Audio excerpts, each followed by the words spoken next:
Hello students, welcome to math master tutoring. मैं Sanjay Kumar calculus of residue को मैं continue कर रहा हूँ, जो यूनिट 2 पार्ट 8 है। Question number 18, prove that minus infinity to infinity D X upon X to the power 4 plus A to the power 4 equal to pi root 2 A Q A greater than 0 हम लोगों को verify करना है। एक तो ये करना है, दूसरा 0 to infinity equal to proof करना है pi root 2 divided by 4 A to the power 3। ये भी कैलकुलस ऑफ रेसिड्यू का ही क्वेश्चन है। ये भी आपका रियल एक्सिस जो एबव है हम लोगों का, जो इस तरीके का, जिस तरीके से पिछला क्वेश्चन नंबर 17 किए थे, उसी तरह से ये क्वेश्चन को भी सोल्व करेंगे हम लोग। इसमें हम लोग क्या करते हैं, फर्स्ट ऑफ ऑल क्या करते हैं, कंसीडर इंटीग्रल कर लेते हैं। तो लिखते हैं consider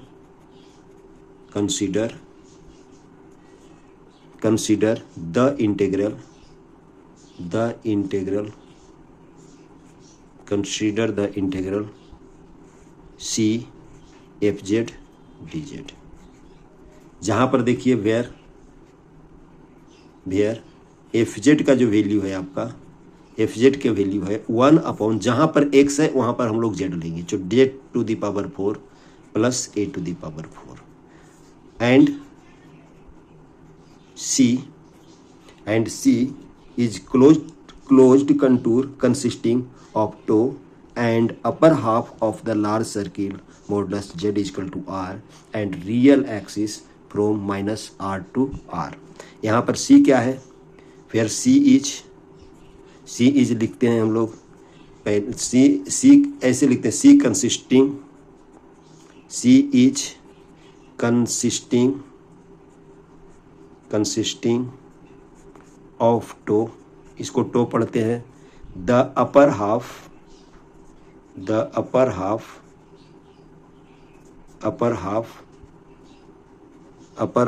of large circle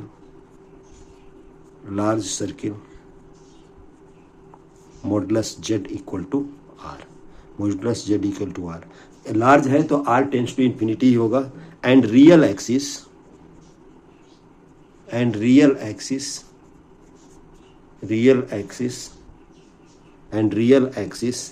Z to the power real axis minus R to R. इस तरीके से इसका फिगर बनेगा। देखिए फिगर जो पहले जैसे बनाते आए हैं उस तरीके से इसका फिगर होगा। देखिए सेमी सर्किल लिए,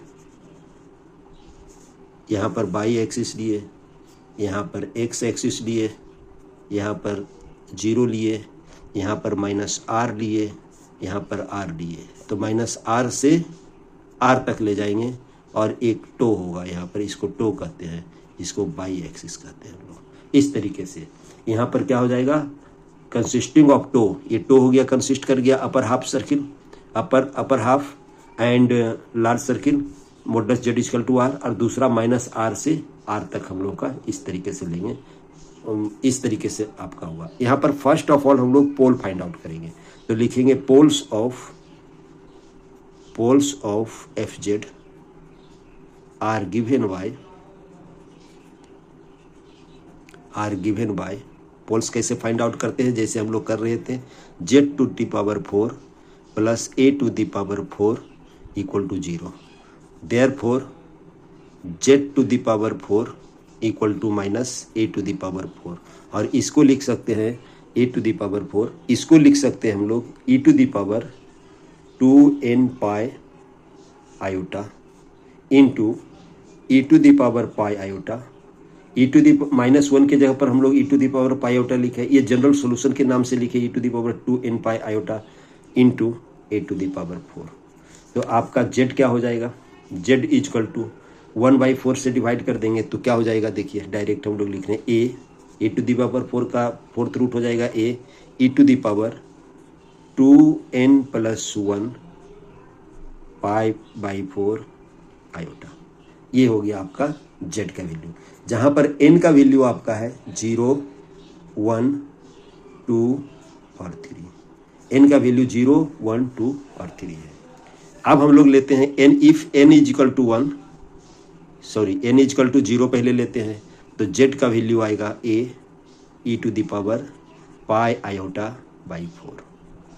n का वैल्यू अगर 1 लेते हैं, तो z का वैल्यू आएगा a e to the power 3 pi iota by 4। n का वैल्यू अगर हम लोग लेते हैं, n का वैल्यू अगर 2 लेते हैं तो z इजकल टू होगा a e to the power 2 टू जा 4 एक 5 पाई आयोटा बाई 4। और n इजिकल टू अगर 3 लेते हैं तो z का वैल्यू होगा आपका a e to the power 7 pi by 4। इसका वैल्यू क्या हो जाएगा, पहला देखिए, पहला का वैल्यू हो जाएगा a cos pi by 4 plus iota sine pi by 4। ये पहले से ही हम लोग सॉल्व कर रहे हैं, जिस तरीके से उसी तरह से सॉल्व कर रहे हैं। इसका फाइनल वैल्यू हो जाएगा a 1 प्लस यानी pi cos pi by 4 1 upon root 2 हो गया, 1 प्लस आयोटा अपॉन रूट 2। इसका वैल्यू होगा। दूसरा का वैल्यू क्या सिमिलरली हो जाएगा a -1 होगा। देखिए कॉस 3 पाई बाई 4 का भी जो वैल्यू होता है -1 प्लस आयोटा बाई रूट 2। ये दूसरा, यही दो यानी फर्स्ट और सेकंड जो रूट्स है वही हम लोगों को अपर हाफ सर्किल में लाई करेगा। बाकी ये दो हम लोगों का लाई नहीं करेगा। अपर हाफ सर्किल में ये दोनों लाई नहीं करेगा, एक ये करेगा और ये अपर हाफ सर्किल में हम लोगों का लाई करेगा। तो हम लोग लिखेंगे but only two simple poles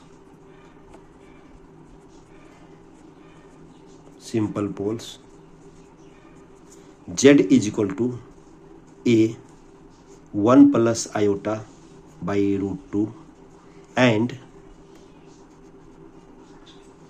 z is equal to a -1 plus iota upon root 2 lie upper half circle. अब हम लोग ये दोनों पर रेसिड्यू फाइंड आउट करेंगे। तो कैसे रेसिड्यू होता है, residue at z is equal to a 1 plus iota upon root 2 equal to limit z tending to a 1 plus iota upon root 2, यानी हो जाएगा z minus a 1 plus iota upon root 2 divided by z to the power 4 plus a to the power 4। इसमें हम लोग laughter rule use करेंगे। ये 0/0 के format में है। देखिए 0/0 के फॉर्मेट में है। जब 0/0 के फॉर्मेट में है तो by L'Hospital rule, by L hospital rule, इसको लॉफ्टर रूल पढ़ते हैं। लॉफ्टर रूल इसमें करते हैं क्या, नॉमरेटर और डिनोमिनेटर को सेपरेटली डिफ्रेंशिएट कर देते हैं। तो ये क्या हो जाएगा आपका, limit z tending to a 1 plus iota divided by root 2, और ये हो जाएगा 1, z का डिफ्रेंशिएशन 1 और इसका 0, 1 upon 4z to the power 3। अब क्या करेंगे हम लोग, नॉमरेटर और डिनोमिनेटर को z से मल्टीप्लाई कर देंगे। तो क्या हो जाएगा आपका, देखिए limit z tending to a 1 plus iota upon root 2 z upon 4z to the power 4, और z to the power 4 plus a to the power 4 equal to है 0। Therefore z to the power 4 कितना हो जाएगा, minus a to the power 4। तो हम लोग यहाँ पर z टू दी पावर 4 के जगह पर लिख देंगे minus a to the power 4, और z के जगह पर लिख देंगे हम लोग a 1 plus iota divided by root 2। तो क्या हो जाएगा आंसर आपका, a 1 plus iota divided by root 2, ये 4 रहेगा 4, और a टू दी पावर 4 रहेगा, और ये माइनस रहेगा। तो हम लोगों का क्या हो जाएगा, रेसिड्यू क्या हो जाएगा, देखिए रेसिड्यू हो जाएगा आपका 1 plus iota upon minus 4 root 2, और ये हो जाएगा a कैंसिल, एक हो जाएगा a टू दी पावर 3 होगा। ये हो गया residue z is equal to a 1 plus iota upon √2 इसका होगा। सिमिलरली हम लोग लिख सकते हैं, similarly residue z is equal to a minus 1 plus iota upon √2। सिर्फ यहाँ पर चेंजिंग होगा आपका, -1 प्लस आयोटा हो जाएगा और बाकी सेम चीज़ रहेगा, बाकी हम लोगों का सेम चीज़ रहेगा, ये पूरा बाकी हम लोगों का रहेगा -4 √2 a⁻3। तो सम ऑफ रेसिड्यू देखिए क्या हो जाएगा, देयरफॉर सम ऑफ रेसिड्यू क्या होगा, सम ऑफ रेसिड्यू क्या होगा, देखिए दोनों को ऐड कर देंगे तो यहाँ पर सम ऑफ रेसिड्यू क्या हो जाएगा, ये दोनों को ऐड करेंगे तो हो जाएगा आपका कॉमन आ जाएगा 4 -4 √2 a³ कॉमन आ जाएगा, और इधर क्या हो जाएगा आपका, इधर हो जाएगा 1 plus iota -1 plus iota -1 plus iota, -1 cancel हो गया, 2 आयोटा अपॉन -4 √2 a³, ये हो गया आपका sum of residue. Sum of residue देखिए 2 कैंसिल हो जाएगा तो क्या लिखेंगे हम लोग, आयोटा डिवाइडेड बाई -2 √2 a⁻3, ये हो गया, ये सम ऑफ रेसिड्यू हो गया आपका आयोटा अपॉन -√2 a⁻3, ये हो गया सम of residue.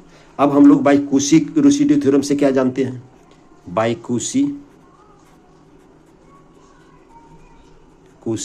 Residue theorem, Cauchy residue theorem से क्या जानते हैं, integral C f(z) dz is equal to 2 pi iota multiplied by sum of residue within C, तो क्या हो जाएगा 2 pi iota multiplied by iota upon -2 √2 a³। यहाँ पर देखिए iota square, iota into iota square हो जाएगा और वो -1 हो जाएगा, ये 2 कैंसिल हो जाएगा, तो क्या हो जाएगा इसका value pi upon √2 a³, pi upon √2 a³ हो जाएगा। इसको हम लोग ऐसे भी लिख सकते हैं, इसको हम लोग अगर √2 से मल्टीप्लाई करें तो लिख सकते हैं पाई √2 अपॉन 2 a⁻3, ये fz का यहाँ पर होगा, fz dz का वैल्यू होगा। और बाई कूसी इंटीग्रल हम लोग क्या लिख सकते हैं, by कूसीज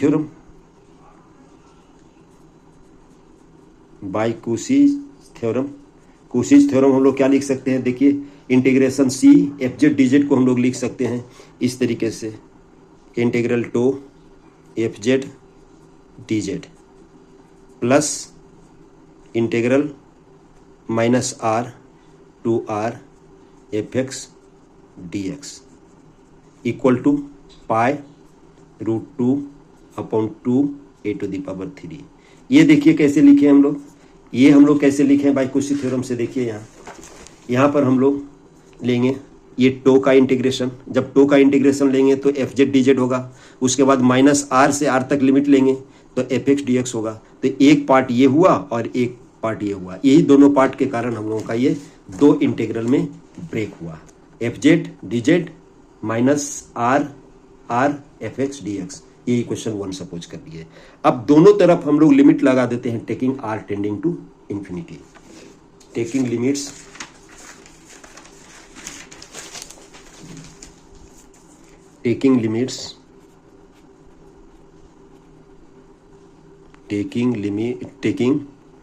r tending to infinity, तो क्या हो जाएगा आपका, देखिए limit r tending to infinity integral to fz dz plus -∞ to infinity fx dx को हम लोग लिख सकते हैं x⁴ plus a⁴ dx equal to pi √2/2 a⁻3। अब हम लोग क्या करेंगे, इसका वैल्यू हम लोग लिखेंगे। अब इसको इक्वेशन 2 सपोज कर लेते हैं। अब इसका वैल्यू हम लोग को फाइंड आउट करना है, तो इसके लिए हम लोग करना पड़ेगा now limit modulus z tending to infinity z fz equal to limit modulus z tending to infinity z/z⁴ plus a⁴। और अगर z⁴ से डिवाइड करेंगे, जब भी हम लोग z टेंडिंग टू इन्फिनिटी रहता है लिमिट, तो मैक्सिमम पावर से हम लोग डिवाइड करते हैं। तो क्या हो जाएगा आपका modulus z tends to infinity 1/z³ 1 plus a⁴/z⁴। और अगर z equal to infinity put करेंगे तो 1/∞ 0, 0/1 होगा। डैट मीन्स इसका वैल्यू 0 होगा, यानी इसका लिमिट 0 होगा। जब इस तरीके से लिमिट 0 होगा तो हम लोग थ्योरम 1 में पढ़ चुके हैं। पहले हम लोग दो वीडियो पहले हम लोग लिखे थे बाय थ्योरम 1। बाय थ्योरम 1 हम लोग का क्या हो जाएगा, limit r tends to infinity integral to fz dz equal to iota होता है, बीटा माइनस अल्फा होता है। बीटा यहाँ पर पाई है, माइनस अल्फा है 0 है, और इसका k का जो वैल्यू होता है, इसमें k होता है, उसका वैल्यू 0 है, इसीलिए इसका वैल्यू 0 होगा। अब ये फर्स्ट इंटीग्रल टू का जो वैल्यू हो गया 0 हो गया, तो हम लोग फ्रॉम इक्वेशन 2 ले लेते हैं। फ्रॉम इक्वेशन 2 में देखिए फर्स्ट इंटीग्रल जो 2 है उसका वैल्यू 0 होगा, तो ओनली यही इंटीग्रल बचेगा। तो देयरफॉर क्या लिख सकते हैं हम लोग, integral -∞ to infinity 1/x⁴ plus a⁴ dx equal to √2/2 a⁴। ये फर्स्ट प्रूफ हो गया। दूसरा प्रूफ हम लोग by properties of definite integral क्या करेंगे, दूसरा करेंगे देयरफॉर 0 टू इन्फिनिटी dx/x⁴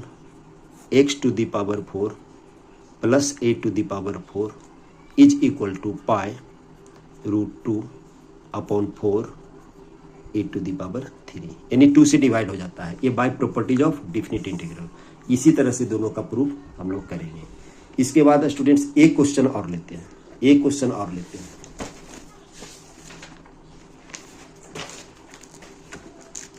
देखिए एक क्वेश्चन और, क्वेश्चन नंबर 19 लेते हैं। Apply the calculus of residue, prove that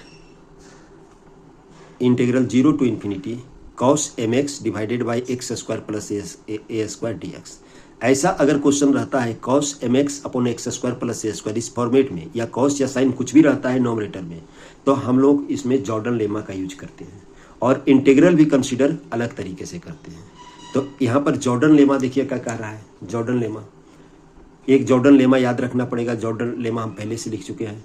if fz is analytic, if fz जो फंक्शन है एनालिटिक है, except at a finite number of singularities, and if fz tends to 0 uniformly as z tends to infinity, तब limit r tending to infinity integral to e⁻imz fz dz equal to 0 होगा, जहां पर m greater than 0 होनी चाहिए। Where टो denotes the semi circle, तो हम लोग का सेमी सर्किल शुरू से हम लोग देख रहे हैं, और सेमी सर्किल, और यहाँ जो z है आपका ग्रेटर देन 0 है। Here r is taken so large, यहाँ पर इसको हटा देते हैं, modulus z equal to r, here r is taken so large that all the singularities of fz like within the semi circle to. ये हम लोगों का जो जॉर्डन लेमा है वो याद रखना पड़ेगा। अब फिर हम लोग इसको सोल्व कैसे करेंगे, देखिए इसको कंसीडर उसी तरह से हम लोग इंटीग्रल कंसीडर करेंगे, जिस तरीके से पहले कर रहे थे उसी तरह से इंटीग्रल इसको कंसीडर करेंगे। Consider the integral, consider the integral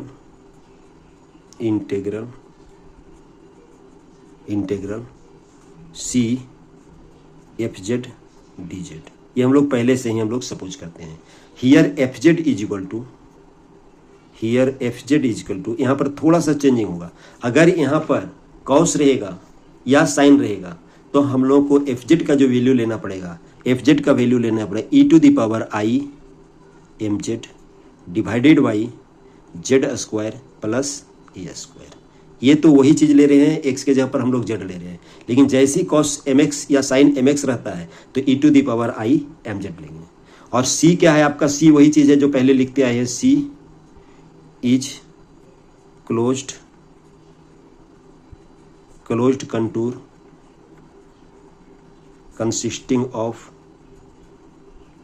consisting of toe, the upper half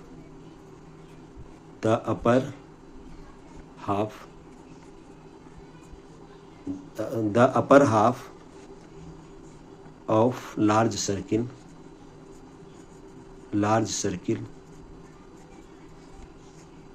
circle z equal to r, इस तरीके से अपर हाफ में।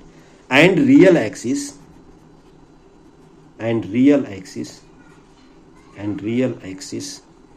माइनस आर टू आर, इस तरीके से लेंगे। और ये फिगर भी सेम रहेगा आपका, फिगर भी हम लोगों को इसी तरह से सर्किल बनाएंगे, हाफ सर्किल बनाएंगे। यहाँ पर माइनस आर लेंगे, टू आर लेंगे, और यहाँ पर हम लोग टो बनाएंगे। यहाँ पर बाई एक्सिस और यहाँ पर ये एक्स एक्सिस। और उसी तरह से हम लोग जैसे पहले करते थे, हम लोग pole found poles of F Z are given by Z square plus A square equal to 0। Therefore Z equal to होगा plus minus iota A, Z equal to होगा प्लस माइनस आयोटा ए। और Z equal to iota A यही upper half circle में lie करेगा। यहां पर लिखते हैं हम लोग, एफ जेड हैज, लिखते हैं F Z has only pole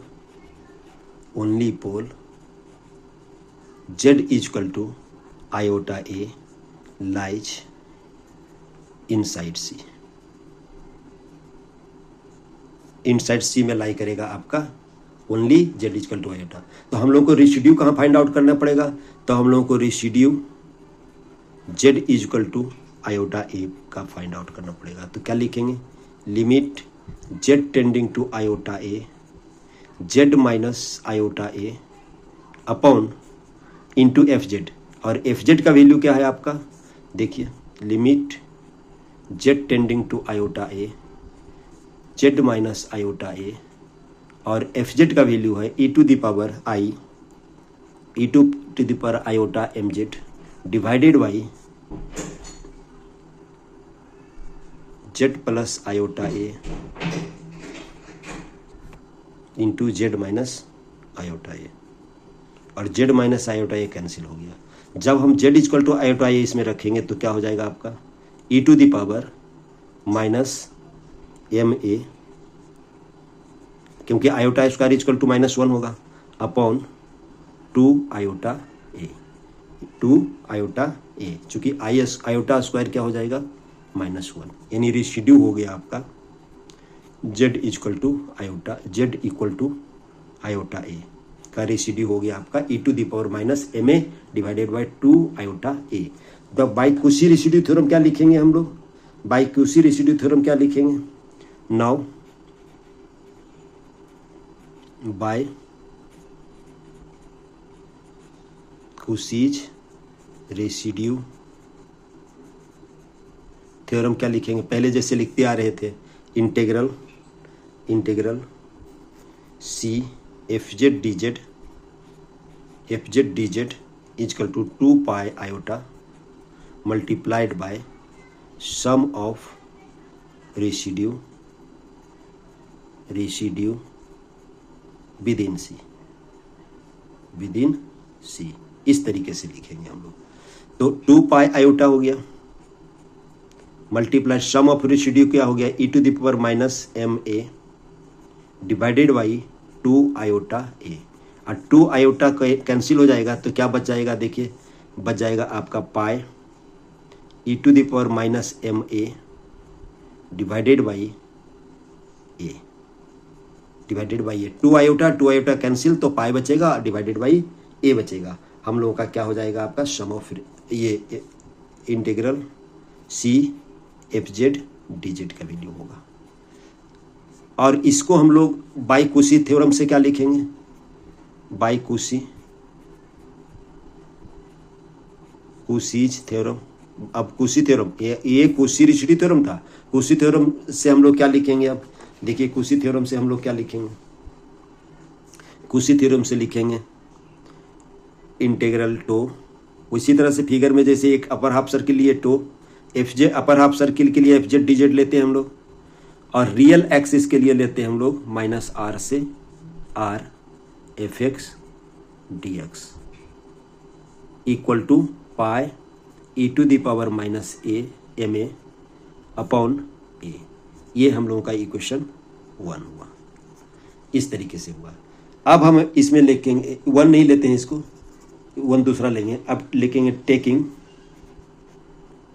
taking R tending to infinity, R को इन्फिनिटी से टेंड्स कर देते हैं, तो देयरफॉर क्या हो जाएगा, integral to F Z D Z. R tending to T लिए हैं, इसका मतलब limit R tending to infinity होगा, प्लस यहाँ पर आर के जगह पर लिखेंगे इन्फिनिटी, तो minus infinity to infinity F X D X is equal to pi E to the power minus M A upon ए। इसको हम लोग इक्वेशन 1 सपोज करते हैं, इसको हम लोग इक्वेशन 1 सपोज करते हैं। उसके बाद हम लोग अब इसमें जॉर्डन लेमा का यूज करते हैं। जॉर्डन लेमा का यूज करके हम लोग जो फर्स्ट इंटीग्रल है उसको जीरो वेरीफाई करेंगे। तो बाय जॉर्डन लेमा तो हम लोग पहले लिख चुके हैं, तो लिखते हैं now limit Z tending to infinity, modulus Z tending to infinity भी लिख सकते हैं 1 upon Z square plus A square equal to 0 by Jordan, then by Jordan's lemma, then by Jordan's lemma,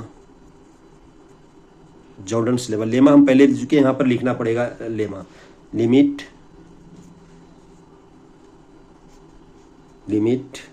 are tending to infinity integral to E to the power I M Z upon Z square plus A square D Z equal to limit R tending to infinity F Z D Z equal to 0। हम लोग ये Jordan lemma का use किए।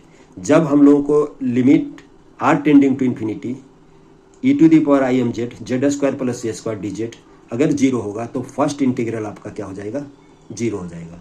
तब हम लोगों का first integral क्या हो जाएगा, 0 हो जाएगा। तो हम लोग क्या लिखेंगे, अब इसमें देखिए फर्स्ट इंटीग्रल 0 हो जाएगा तो हम लोग क्या लिख सकते हैं, देयरफॉर 0 प्लस यानी फ्रॉम इक्वेशन 1 हम लोग फ्रॉम इक्वेशन 1 से क्या लिख सकते हैं, ये टर्म हम लोगों का 0 हो जाएगा तो यही टर्म लिखाएगा। हम लोग फर्स्ट इक्वेशन से क्या लिख सकते हैं, 0, और ये टर्म हो जाएगा minus infinity to infinity F X D X is equal to pi E to the power minus M A upon A. अब हम लोग एफ एक्स को क्या लिख सकते हैं, देखिए एफ एक्स को क्या लिख सकते हैं, E to the power iota M X upon X square plus A square D X equal to pi E to the power minus M A upon A, ये लिख सकते हैं। इसको जब हम लोग ब्रेक करेंगे E to the power I M X का वैल्यू हम लोग जब लिखेंगे तो क्या हो, उसका वैल्यू होता है cos M X plus iota sine M X divided by X square plus A square D X is equal to pi E to the power minus M A upon A. और इसको रियल पार्ट और imaginary part को जब equate करेंगे लिखेंगे equating real and imaginary part, equating real and imaginary part, imaginary part, real और imaginary part को जब इक्वेट करेंगे तो देखिए cos M X divided by X square plus A square real part है, तो रियल पार्ट राइट साइड में real part ही है, इमेजिनरी पार्ट है ही नहीं, तो हम लोग क्या लिखेंगे therefore integral minus infinity to infinity cos M X upon X square plus A square D X equal to pi E to the power minus M A divided by A. ये हम लोगों का इक्वेशन नंबर 2 लिखते हैं। ये integral हो गया आपका, क्योंकि रियल पार्ट सिर्फ राइट साइड है, इमेजिनरी पार्ट 0 है। अगर आपका रहता क्वेश्चन में कि cos M X upon X square plus A square तो इसका वैल्यू 0 होता है। मैंने इस तरीके से ऐसे भी लिख सकते हैं therefore minus infinity to infinity. अगर ये क्वेश्चन दिया रहता sine M X upon X square plus A square D X, इसका वैल्यू हो जाएगा 0। इसी से हम लोग लिख सकते हैं। अब इसमें कुछ डिडक्शन देखिए है। अब डिडक्शन क्या है देखिए, यहाँ पर से ऐसे भी फ्रॉम इक्वेशन 2 लिख दिए। अब हम लोग लिख सकते हैं देयरफॉर ऐसे भी, यहाँ पर प्रॉपर्टीज ऑफ डिफिनिट इंटीग्रल से 0 से इन्फिनिटी कॉस एम एक्स, क्योंकि ये भी प्रूफ करना था हम लोगों का, X square plus A square D X is equal to 2 से डिवाइड हुआ pi E to the power minus M A divided by 2a। इसको इक्वेशन हम लोग लिख लेते हैं 3। यही हम लोगों का वेरीफाई करने के लिए था। अब हम लोग कुछ डिडक्शन लेते हैं। डिडक्शन क्या लिखते हैं, पहला डिडक्शन लिखते हैं। मैंने ये भी क्वेश्चन पूछा जा सकता है। डिडक्शन में क्या देंगे, पहला फर्स्ट में देंगे हम लोग इफ m का वैल्यू हो जाए a का वैल्यू, दोनों वैल्यू हो जाए 1, ठीक है। m का वैल्यू और m और a का वैल्यू, दोनों का वैल्यू 1 हो जाए तो हम लोगों को क्या हो जाएगा फ्रॉम इक्वेशन 3, फ्रॉम 3 इक्वेशन 3 से क्या हो जाएगा, जहां पर m है जहां पर a है वहां पर 1 लेंगे तो क्या हो जाएगा हम आपका 0 to infinity cos X upon X square plus X square plus 1, यानी a का वैल्यू भी 1 लिए, m का वैल्यू भी 1 लिए, equal to pi E to the power minus 1 upon 2। इसको लिख सकते हैं पाई अपॉन 2 ई लिख सकते हैं अगर हम लोग इस तरीके से लिखेंगे। इसमें अगर हम लोग को लेते हैं सेकंड में, क्या लेते हैं देखिए सेकंड डिडक्शन में, if m is equal to 1 in equation 2, हम लोग कौन सा इक्वेशन में ले रहे हैं 2 में, इसमें रख रहे हैं, इसमें m is equal to only 1 ले रहे हैं तो हम लोग का क्या हो जाएगा देखिए integration minus infinity to infinity cos X upon X square plus A square D X equal to, यहाँ पर देखिए रख रहे हैं सेकेंड में रखना है m का value 1 pi E to the power minus A divided by A, E to the power minus A divided by A, यानी pi E to the power minus A divided by A हुआ आपका second. और भी आप ले सकते हैं, और तीसरा डिडक्शन एक ले लेते हैं, a इज इक्वल टू 2 ले लीजिए और m इज इक्वल टू 1 ले लीजिए इन 3 में, तो क्या हो जाएगा आपका integration 0 to infinity, a is equal to 2 लिए हुए हैं तो हो जाएगा cos x upon X square plus 4 D X equal to, m is equal to हम लोग लिए हैं 1 और a इज इक्वल टू लिए हैं हम लोग 2, a इज इक्वल टू 2 लिए हैं तो pi E to the power minus 2 E to the power minus 2 divided by क्या हो जाएगा आपका, ये हो जाएगा डिवाइडेड बाई क्या हो जाएगा यहाँ पर 2 इंटू 2 4। इसको ऐसे भी लिख सकते हैं पाई अपॉन 4 ई स्क्वायर। इस तरीके से क्वेश्चन अलग अलग तीनों क्वेश्चन पूछा जा सकता है।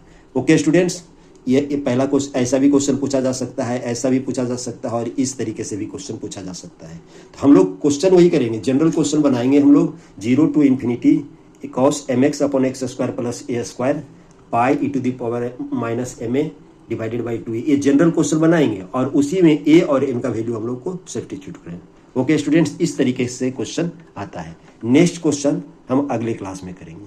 अगर आप लोगों को समझ में आ रहा है, कुछ फ़ायदेमंद है, तो लाइक करिए ज़रूर, सब्सक्राइब कीजिए और शेयर करना ना भूलें। थैंक्स।